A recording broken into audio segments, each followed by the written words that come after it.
Hello, I'm John, and this is going to be a spoiler-free review and discussion of R.A. Salvatore's Streams of Silver, the second book in Salvatore's Icewind Dale trilogy, following 1988's The Crystal Shard. This is going to be a small spoiler-free review. I'm not going to go over the book plot point by plot point. I'm just going to talk about some things I liked, some things I didn't like, and how I feel about the series so far, and even moving forward. I started this story immediately after finishing Crystal Shard, and this actual book took forever to arrive from 8 books. So I listened to the audiobook. Great performance by Victor Bavine. He does the voices and stuff. But I felt a strong urge to continue after what was set up in the last book.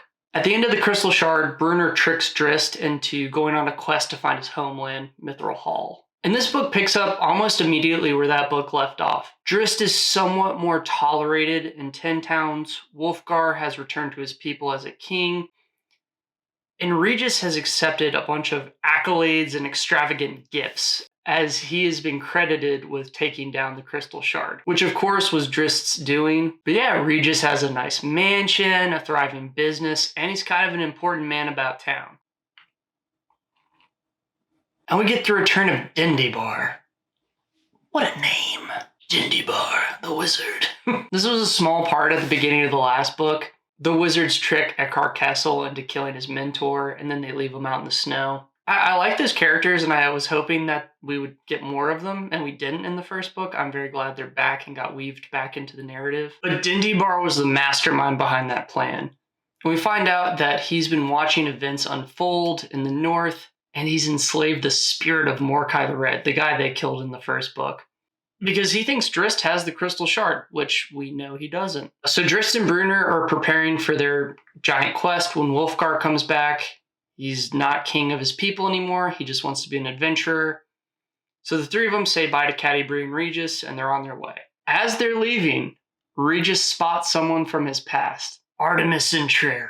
Pasha Pook, great name. Pasha Pook has sent the assassin to hunt down Regis and bring back his gem. So Regis just runs. He leaves 10 towns and he catches up with the gang on the road. He doesn't tell them that an assassin is chasing him, and they don't ask too many questions at first. They just know, he probably messed something up. And from the beginning, Artemis Entreri is a real bastard. From his introduction, we learn he is a fast, pragmatic, cunning killer. There is no doubt in your mind that he will find Regis. And this is great. Eckhart Kessel, the bad guy from the last book, he was very much a buffoon who was prone to manipulation. He was being manipulated by an ancient artifact, but you could kind of tell he wasn't going to go very far. Artemis Entreri is the stark opposite. He eventually teams up with Dindybar, who is a powerful wizard, but you can always tell that Eckhart Kessel has some level of control of the situation. And he's very good at manipulating others and making them doubt themselves and their allies. He's a big improvement from the villain in the last book. But I largely have the same criticisms of the last book. These books, while entertaining, leave a lot to be desired in the prose department. I didn't mention this in my last review, but these books are very much tell, not show.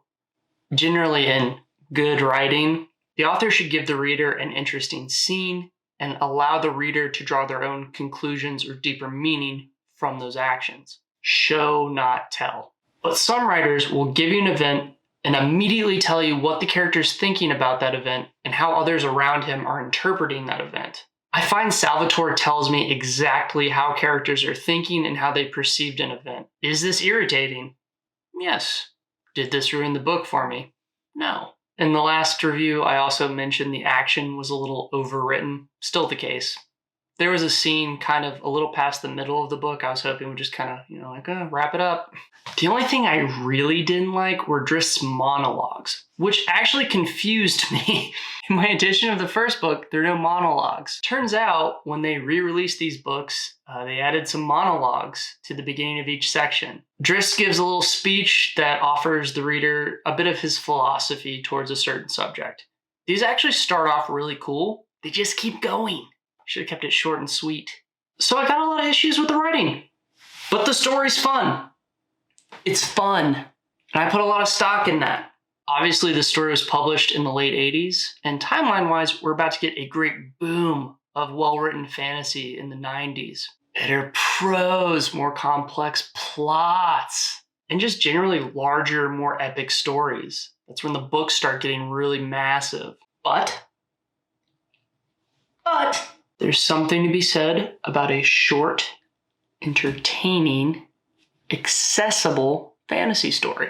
It's just a fun fantasy romp with good characters. And we get more magic in this story, not just your stereotypical magic. There's a few things I was like, that's actually really neat. I haven't seen that before. And we get to explore further south than Icewind Dale. And of course, new beasties for them to fight. We also get a deeper look into Drizzt, and I really like this.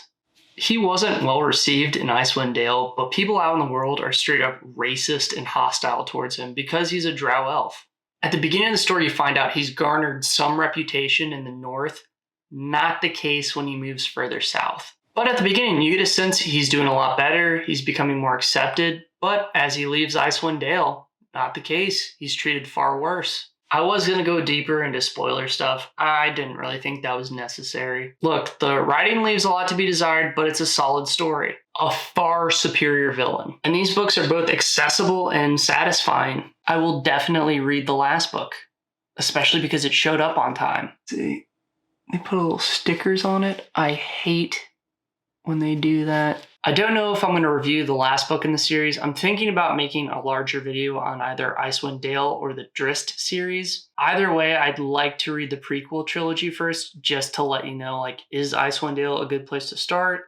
Should you start with the prequels? And if I'm going to do a Drizzt series book, I really would like to read some of the later books in the series before I attempt to do an introduction. And I'll probably read some other books in between continuing. But these books are really easy to jump into, and there's something to be said about that. Okay, I'm John. Thank you so much for tuning in.